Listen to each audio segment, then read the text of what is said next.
Hello guys! Ito nga po pala yung aking creamy buko salad.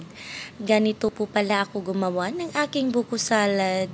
Napaka-creamy, magatas, at masarap.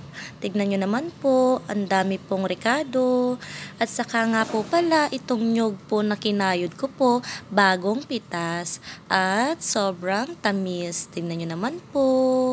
Try nyo din po gumawa sa bahay nyo ng buko salad na kumpleto rekado. Siguradong masarap at malinamnam. Ako nga po pala kapag gumagawa po ako ng buko salad, hindi po siya masyadong matamis. Kasi po nakakaumay po pag sobrang tamis. Saktong-sakto lang. Gustong-gusto nga po pala ng aking asawa itong buko salad at ng aking anak. Tignan nyo naman po. Marami nga po pala akong mga buko sa aking bakuran.